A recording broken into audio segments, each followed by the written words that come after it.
I think that a $200 gun and a $4,000 gun should meet the same criteria. And the reason why is because we're not talking about a cell phone. We're not talking about a camera. We're talking about a product that is designed to kill. If the goal is to defend your life, then they should both meet the same criteria.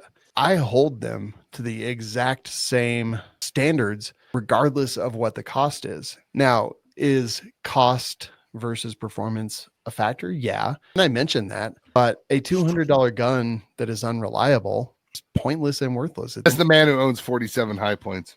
And all of those high points, when I pull the trigger, they go bang. So regardless, a high point and a $7,000 2011 should meet the same criteria when it comes to pulling the trigger and going bang. Like you can have one that's more comfortable. Yeah. You can have the same baseline, but I definitely would say that if you're comparing a $200 and a $2,000 gun, you're absolutely going to be looking at different stuff. Like, you know, the $200 gun's kind of rough. It's not the most pleasant to shoot, but it works and it's reliable and it, you know, it hits what I'm aiming at. And so I'm happy with it, whatever. And then if you're like, well, it's a $2,000 handgun and, you know, it's rough and the trigger's not great, but it hits what I'm aiming at and it's reliable.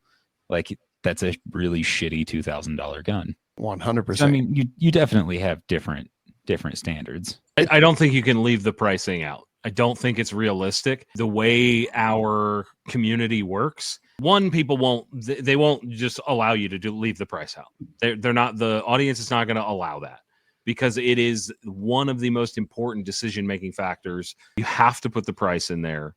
It is such an important part of what brings the ratio of value in this equation, in my mind, that leaving it out is like a partial review. And for example, like I recently reviewed the TSIS double stack 1911. And part of that review is, you know, this is no staccato or high end 2011. And it scratches that itch and it is $600. I think what's starting to happen, and this is why price is becoming a weird thing in the industry, is I think people are figuring out that all the Turkish guns are coming into the US and undercutting the entire market, fucking destroying shit.